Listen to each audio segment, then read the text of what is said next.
ओ मेरे बंदे तू ही बता, उस पानी के कतरे को उंगली मैंने बनाया, पोर मैंने बनाया, हाथ मैंने बनाया, कोहनी मैंने बनाई, बाजू मैंने बनाया, घुटना मैंने बनाया, पिंडली मैंने बनाई, रीढ़ की हड्डी मैंने बनाई, दिमाग मैंने बनाया, आंखें देखने के लिए हमने दी, सुनने के लिए कान हमने दिए। और जब तेरी माँ के पेट से तू बाहर आया तो चीखने लगा कि अजमेर वाले ने दिया, बदायूं वाले ने दिया, कछोछा वाले ने दिया, फुलवारी शरीफ वाले ने दिया, दातागंज ने दिया, फरीदगंज ने दिया। जब तुम अपनी बीवी की एक छोटी सी बेगैरती बर्दाश्त नहीं कर सकते हो तो अल्लाह ये बेगैरती कैसे बर्दाश्त कर सकता है कि सब कुछ मैं करूं। तुम अपनी माँ के पेट में हो, अभी बाहर नहीं आए हो। बच्चे को बाहर आने के लिए सबसे पहले हवा की ज़रूरत है, इसलिए कि अभी तक वो माँ के पेट में अल्लाह उसको ऑक्सीजन पहुँचा रहा है, लेकिन जब वो बाहर आएगा तो उसको हवा की ज़रूरत है। ओ मेरे बंदे, तू अपनी माँ के पेट में था, बाहर आने से पहले मैंने हवा का इंतज़ाम तेरे लिए पहले कर दिया। ओह मेरे बंदे, तू अपनी माँ के पेट के अंदर था, तू अभी बाहर नहीं आया, तुझे आते ही भैंस का और गाय का दूध हजम नहीं हो सकता था, तेरा लीवर बहुत कमजोर था, तुझे बिल्कुल हल्के दूध की जरूरत थी, तू अभी बाहर नहीं आया। तेरे आने से पहले अल्लाह ने तेरी माँ की पिस्तान के अंदर दूध की नहर पैदा कर दी है। हाँ, उस पिस्तान में हल्के हल्के सुई की सुराख से भी हल्के, सुई की नोक से भी ज़्यादा हल्के हल्के माँ की पिस्तान में जिस जगह बच्चा दूध को अपने मुंह में पकड़ता है उस हिस्से पर अल्लाह ने हज़ारों सुराख पैदा कर दिए, हज़ारों सुराख बना दिए। एक सुराख नहीं, हज़ारों सुराख हैं, इसलिए कि बच्चा जब पकड़ेगा मुंह तो एकदम इतना दूध ना आ जाए कि उतना दूध पीते ही उसका लीवर ख़राब हो जाए, क्योंकि उसका लीवर मजबूत नहीं है, इसलिए उसमें रुकावट की ज़रूरत थी। अल्लाह ने माँ की पिस्तान में इतने सुराख कर दिए कि बच्चा चाहे जितना जोर से दूध को चूसे इतना ही एक बूंद या दो बूंद ही आएगा, जो बच्चा आसानी से पेट में ले सकता है और उसका लीवर उसको आसानी से हजम कर सकता है। ये सारे काम रहमे मादर में मैं करूं और पैदा होने के बाद ये कह दो कि ये तो अजमेर वाले ने दिया, बदायूं वाले ने दिया, फला ने दिया, फला ने दिया। मेरे बंदे, यही शिर्क है जो मैं बर्दाश्त नहीं कर सकता। आए माज ला तुशरिक बिल्लाहि शैयन इन कुतिलता हुर्रिकता। आए माज, अल्लाह के साथ कभी किसी को शरीक मत करना, चाहे तुम्हें कत्ल कर दिया जाए या जलाकर तुम्हें राख कर दिया जाए। ये इस्लाम की बुनियादी चीज़ों में से पहली चीज़ थी, इसलिए बता दिया कि शिर्क मत करना। अल्लाह को सब कुछ गवारा है लेकिन शिर्क गवारा नहीं है। सब कुछ मैं करूं, फिर मेरा नाम के बजाय किसी दूसरे का टाइटल, और टाइटल भी उसका जो इतने कमजोर, इतने कमजोर, इतने कमजोर कि इन्नल्लज़ीना तदऊना मिन दूनिल्लाहि लन यख़्लुक़ू ज़ुबाबन। कश्मीर से कन्याकुमारी तक, बरेली से बगदाद तक सब मिल जाएं तो एक मक्खी भी पैदा करने की ताकत नहीं रखते। कमजोर हैं तो इतने, और तुम उनको कहो कि इसने दिया। कमजोर हैं तो इतने कि मक्खी अगर कोई चीज लेके उड़ जाए तो ये मक्खी को पकड़कर उनसे जो चीज लेकर गई है उससे वो चीज वापस लेने की भी ताकत नहीं रखते। इतने कमजोर, और तुम उनका नाम लो, मेरा नाम हटाकर, मेरा टाइटल हटाकर, तो ये शिर्क अल्लाह रब्बुल आलमीन बर्दाश्त नहीं करता। पहली चीज। दूसरी चीज आइए, और यह हकीकत है, हिंदू धर्म की किताबें भरी पड़ी हैं इससे। न तस्य प्रतिमा अस्ति, उस ईश्वर की कोई प्रतिमा नहीं है, कोई मूर्ति नहीं है। नेह आकारम अस्ति, उसका कोई आकार नहीं है, चाहे कितना बना लो, राम की, लक्ष्मण की, हनुमान की, शंकर की मूर्ति चाहे कितना बना लो, कुछ भी कह लो, ओम निराकारम अस्त, वो निराकार है, उसका कोई आकार है ही नहीं। न तस्य प्रतिमा अस्त, दुनिया में कोई उसकी मूर्ति बना ही नहीं सकता, इसलिए कि उसकी कोई शक्ल है ही नहीं। फिर उसकी शक्ल कैसे बना सकते हो? लैसा कमिस्लिही शैउन, अल्लाह के मिसल कोई चीज है ही नहीं। वो तो नूर है, वो तो नूर है। कुरान भी यही कहता है, वेद भी यही कहते हैं, यचित्तियो यो पिम्मिम्मा नस्तस्मा देवी शोरीरीशा, उससे मांगो वही सब कुछ देने वाला है।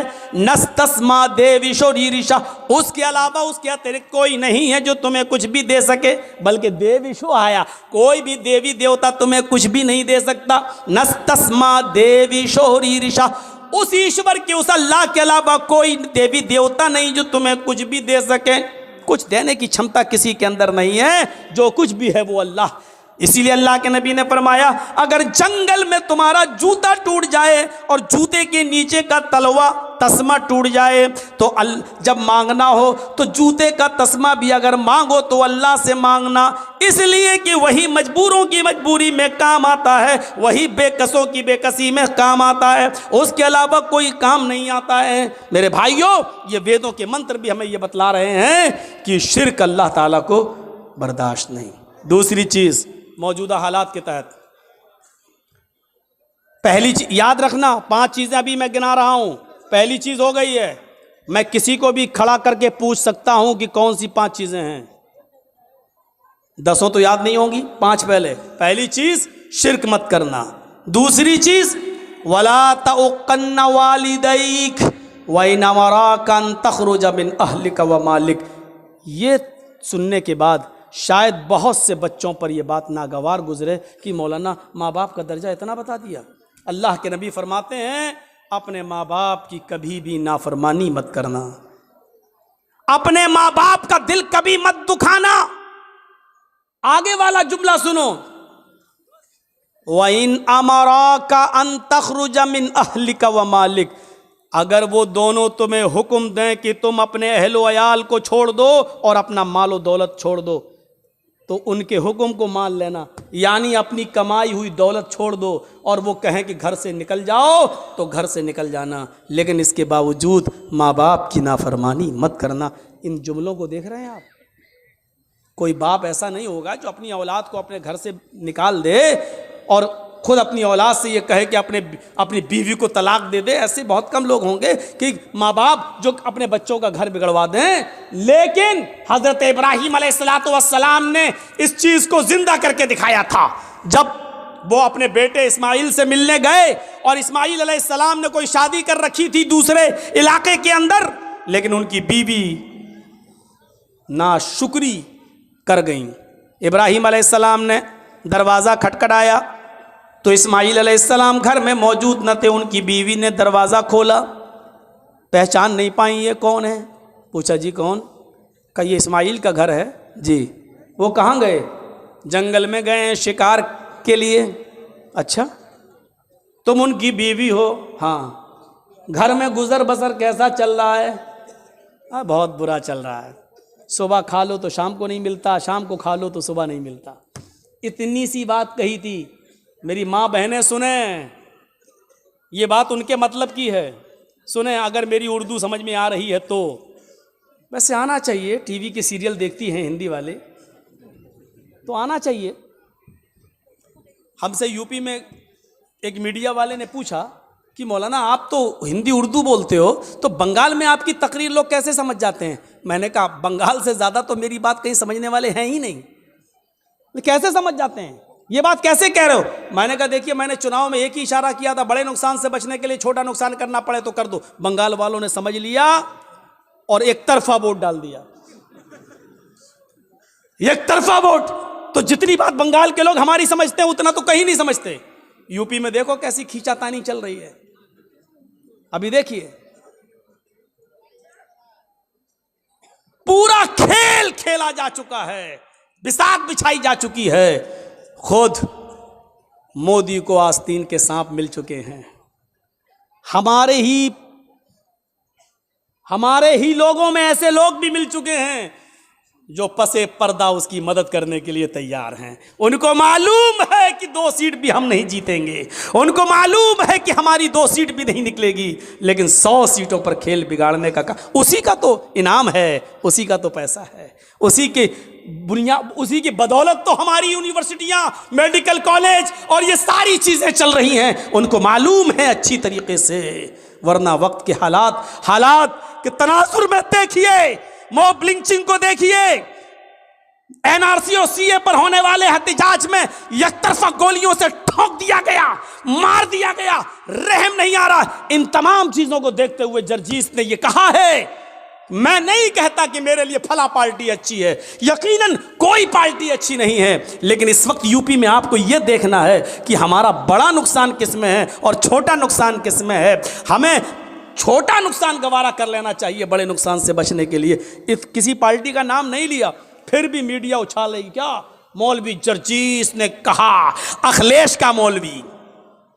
आपके बंगाल में क्या कह रहा था, ममता का मौलाना। कहां छिपा है?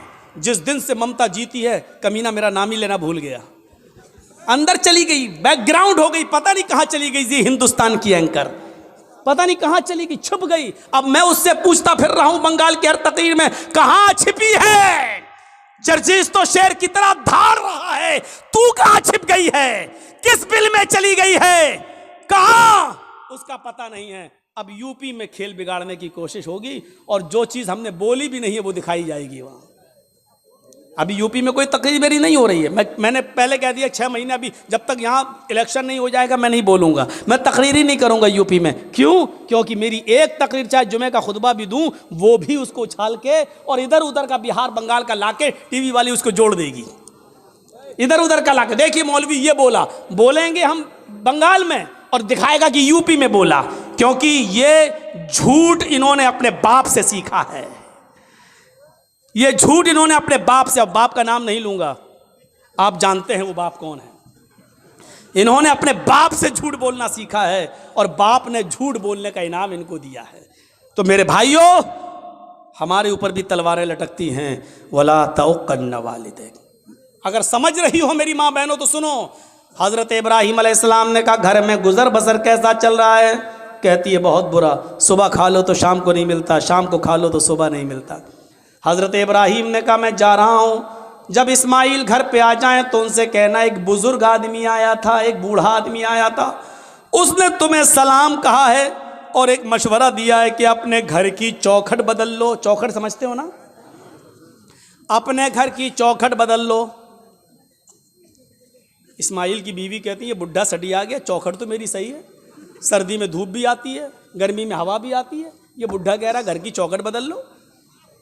इस्माइल अलैहिस्सलाम जब शिकार करके वापस आते हैं, कहा कि एक बुढ़ा आदमी आया था, आया होगा, हाँ, फिर सलाम का, अच्छा सलाम कहा, समझ गए कि मेरे बाप हैं जी, और पता नहीं, और कहा कि पता नहीं वाली बहकी बहकी बातें कर रहा था, बुढ़ा था, सटिया गया था। कहने बताओ तो क्या कहा उसने? कहा अपने घर की चौखट बदल लेना। कहा बीवी तुमने क्या कहा उससे? कुछ नहीं, उसने पूछा था घर का गुजर बसर कैसा चल रहा, मैंने कह दिया बहुत बुरा, सुबह खा लो तो शाम को नहीं मिलता, शाम को खा लो तो सुबह नहीं मिलता। कहो आए मेरी बीवी, वो बुढ़ा मेरा बाप था, तुम उसकी बहू हो, और उसने जो ये कहा है कि अपनी चौखट बदल लेना, इसका मतलब ये है कि उसने तुम्हें तलाक देने का हुक्म दिया है मुझे। उसने इशारा कर दिया है कि घर की चौखट ठीक नहीं है, आपकी बीवी तो ऐसी होनी चाहिए, चाहे उसे खाना मिले या न मिले, हर हाल में वो अल्लाह का शुक्र अदा करे, और उसको ये कहना चाहिए कि हम हर हाल में अल्लाह के शुक्रगुजार हैं, उसने जिस हाल में मुझे रखा है ठीक है। लेकिन तुमने ये जुमले न बोलकर ये कह दिया बहुत बुरा हाल है, सुबह खा लो तो शाम को भूखी रहती हूँ, शाम को मिल जाए तो सुबह भूखी उठती हूँ। ये जुमले तुमने कहा, तुमने अपने रब की नाशुक्री की, अल्लाह की नाफरमानी की है, नाशुक्री की है, और मेरे बाप ने तुम्हें तलाक देने का हुक्म दिया है। अब तुम एक पल भी मेरे साथ नहीं रह सकती हो, मैं तुम्हें तलाक दे रहा हूं। इतनी सी बात पर तलाक? तुम तो अपने शौहरों से पता नहीं क्या क्या कह देती हो। जा, पूरे महीने की तनख्वाह मिल गई, फेयर एंड लवली कब की खत्म हो गई, अभी तक नहीं ला रहे। पाउंड्स क्रीम कब की खत्म हो गई, अभी तक नहीं ला रहे। जब से तुम्हारे घर में आई हूं परेशानी तो हूं, आराम मिला कब? या अल्लाह, कितने खतरनाक जुमले हैं। इन जुमलों को जबान से कहने से पहले तेरी जबान कट के जमीन पर गिर क्यों नहीं गई? ये जमीन फट क्यों नहीं गई? तू इस जमीन के अंदर समा क्यों नहीं गई? कैसे ये जुमले तेरे मुंह से निकल जाते हैं? दोबारा उन्होंने जब दूसरा निकाह किया और शादी की, फिर एक अरसे के बाद इब्राहिम अलैहिस्सलाम जब दोबारा गए, इस्माइल शिकार के लिए गए हुए थे, दरवाज़ा खड़खड़ाया, दूसरी बीवी निकल के आई। आप कौन? कहा मैं फलां जगह से आया हूँ। इस्माइल कहाँ है? वो शिकार करने गए हैं। अच्छा ये बताओ कि तुम्हारा गुजर बसर कैसा चल रहा है? अल्हम्दुलिल्लाह, बहुत अच्छा, हर हाल में अल्लाह का शुक्र है, अल्लाह ताला ने मुझे जिस हाल में रखा है मैं उस हाल में खुश हूँ। इब्राहिम अलैहिस्सलाम ने कहा जब इस्माइल आ जाएं तो कह देना एक बुजुर्ग आया था, उसने तुम्हें सलाम कहा है और कहा है कि अपने घर की चौखट को बरकरार रखना। ठीक है, घर की चौखट। वो भी ताज्जुब करने लगी, घर की चौखट ठीक है? अरे हमने कब कहा गलत है? तुम होते कौन मशवरा देने वाले? ठीक है तो ठीक ही है। जब बीवी को पूरी बात बताई बीवी ने इस्माइल को, तब कहा कि वो चौखट तुम हो और इब्राहिम अलैहिस्सलाम मेरे बाप ने कहा इसको बरकरार रखना क्योंकि तुमने अल्लाह का शुक्र अदा किया है। शुक्रगुजार औरत को तो पूरा वाक़या बताने का मकसद ये कि माँ बाप की बात मानना। घर बार से निकालने को कहें तो निकल जाओ, लेकिन माँ बाप के सामने उफ भी मत करना। कितने लोग हमसे मिलते, मौलाना मेरी औलाद मेरा कहना नहीं मानती, मौलाना मेरी औलाद मेरा कहना नहीं मानती। कुछ ऐसी तकरीर करना कि औलाद को कुछ असर हो। हज़रत उमर फ़ारूक के पास एक शख्स आता है, हज़रत उमर फ़ारूक के पास एक सहाबी आते हैं और कहते हैं कि अमीरुल मोमिनीन मेरा बेटा दिन पे दिन नालायक होता जा रहा है, दिन पे दिन मेरा बेटा नाफरमान होता जा रहा, उसको आप बुलाइए और उसको समझाइए। सुनो, इब्राहिम उमर हज़रत उमर ने कहा अच्छा बुलाओ बेटे को। बेटे को बुलाया गया। हज़रत उमर ने कहा ये तुम्हारे बाप हैं? हाँ। खूब डांटा, शर्म नहीं आती? इस उम्र में अपने बाप को सताते हो, नाफरमानी करते हो, अपने बाप का दिल नहीं रखते हो, अपने बाप का काम नहीं करते हो। पूरा डांट चुके और जब थक गए डांट डांट कर हज़रत उमर, तब बेटा बोला अमीरुल मोमिनीन अगर समझा चुके हो तो मैं कुछ बोलूं? कहाँ बोलो क्या है? अब मेरी भी कुछ सुनेंगे? हाँ बिल्कुल तुम्हारी भी सुनेंगे। कहा ये बताइए कि सारे हक बेटे का ही है कि बाप के लिए ये करे? बाप के ऊपर भी कुछ जिम्मेदारियां हैं कि नहीं? कहाँ हैं? का बताइए क्या है? हज़रत उमर ने कहा 3 जिम्मेदारियां बाप के ऊपर सबसे पहले आयद होती हैं। पहली जिम्मेदारी ये कि जब घर में बच्चा पैदा हो तो उसका अच्छा नाम रखा जाए। दूसरी जिम्मेदारी बाप के ऊपर यह आयद होती है कि जब वो 7 दिन का हो तो उसका अकीका किया जाए। तीसरी जिम्मेदारी बाप के ऊपर यह आयद होती है कि जब उसका बेटा बालिग हो जाए तो उसकी दीनदार और शरीफ घराने में उसका निकाह कर दिया जाए। ये 3 जिम्मेदारी बाप के ऊपर भी आयद होती है। अब लड़के ने कहा अमीरुल मोमिनीन ज़रा मेरे बाप से पूछो इन तीनों कामों में से क्या काम किया मेरे साथ? अच्छा पूछो, इसने जब मैं पैदा हुआ तो नाम क्या रखा? हज़रत उमर ने कहा क्या नाम है? उसने अरबी में एक जुमला बोला जिसका उर्दू में तर्जमा होता खटमल। क्या नाम है तुम्हारा? का खटमल है। कहिए नाम रखा है मेरे बाप ने। 7वें दिन का हुआ, पूछो अकीका किया? नहीं किया। और जब बालिग हुआ तो मेरी शादी भी कर दी, पूछो दीनदार लड़की से की? कहा कैसी लड़की से की? कहा डायन से कर दी। वो हमें इसके खिदमत ही नहीं करने देती है, वो कहती है हट, नहीं तेरा बाप ने चल, वो हमें समझने ही नहीं देती। जब मेरे बाप ने ही मेरे हुकूक अदा नहीं किए तो मुझसे क्या उम्मीद रखी जाती है, रखी जा रही है। अब हजरत उमर ने बाप को डांटा। दोनों तरफ हैं इस्लाम के मामलात, लेकिन माँ बाप को एक दर्जा हासिल है। कुछ दुनिया में ऐसे लोग भी गुजरे हैं कि जब मामून रशीद का इताब आया, खलीफा जब मामून रशीद का इताब आया तो यहया बरमकी और उसका बेटा फजल बरमकी और उसका बेटा यहया बरमकी, ये दोनों की दोनों मामून रशीद के इताब में आ गए और जेल में डाल दिए गए। फजल बरमकी और यहया बरमकी, बाप बेटे दोनों जेल में डाल दिए गए। बाप बहुत बूढ़ा हो चुका है, सर्दी की रात है, फजर की नमाज में बाप को वुजू बना के नमाज पढ़ना है। बेटा देख रहा है कि जेल में गर्म पानी का इंतजाम नहीं है, क्या किया जाए?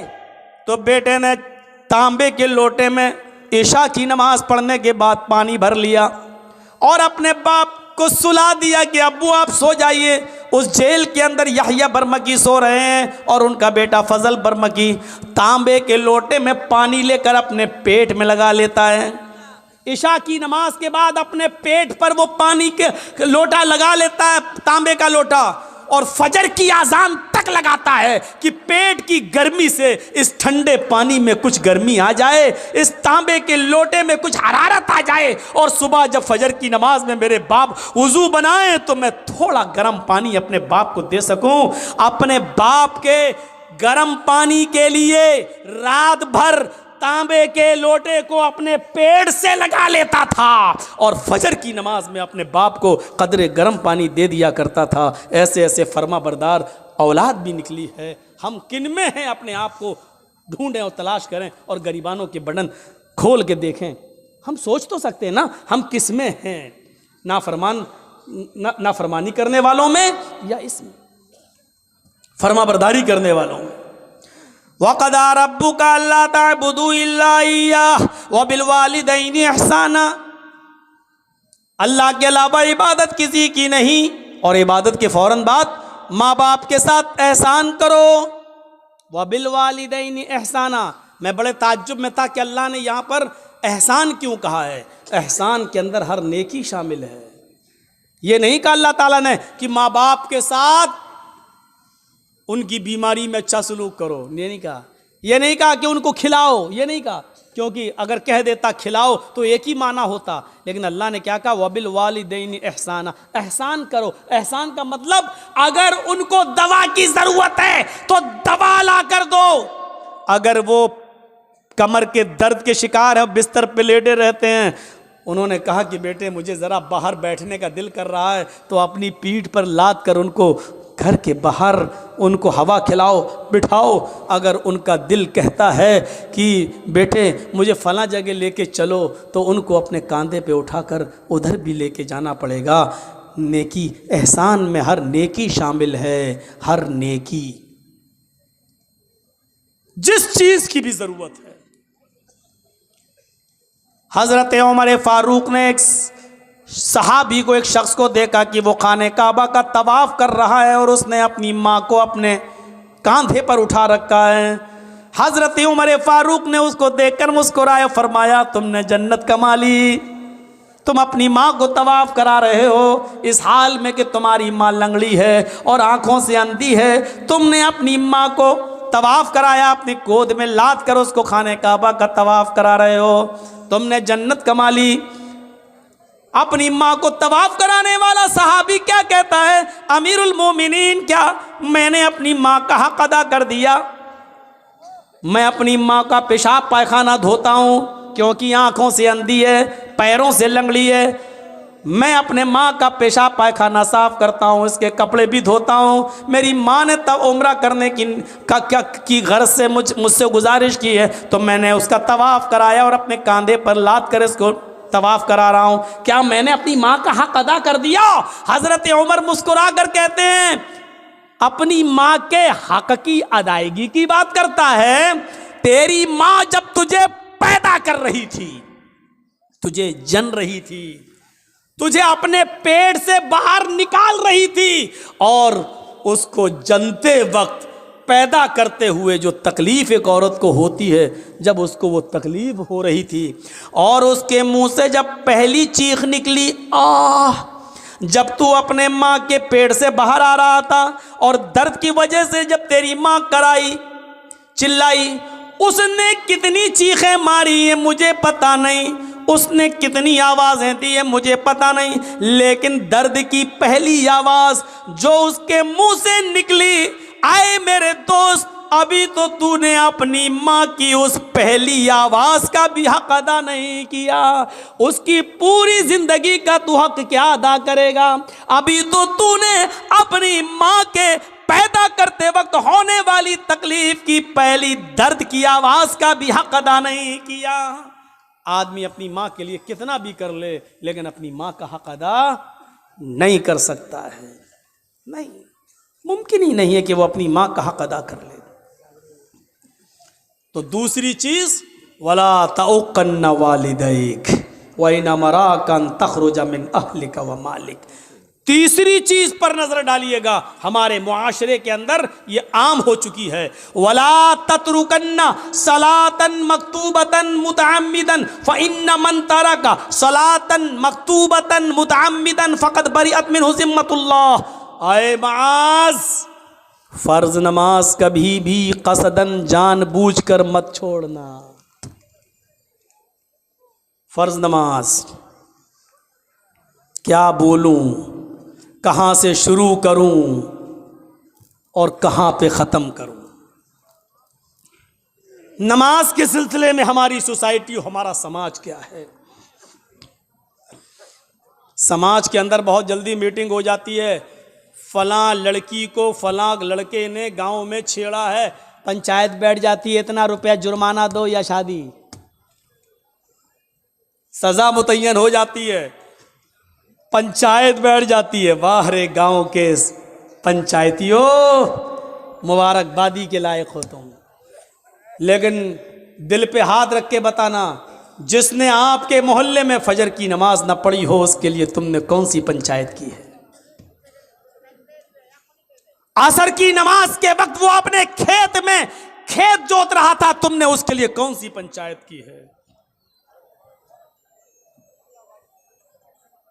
और अगर नमाज छोड़ने पर पंचायत नहीं कर सकते हो तो फिर लड़के और लड़की के मामले में लेके भाग गया या जिना कर लिया और उसके लेके पंचायत, इतने रुपए जुर्माना दे लड़के वाला, तुमने फलां की लड़की की जिंदगी बर्बाद कर दी। वाह साहब, लड़की की जिंदगी बर्बाद, लड़का। मैंने कोर्ट के अंदर एक बहस में लेडी वकील की ये बहस सुनी है अपने कानों से कि जब वो लेडी वकील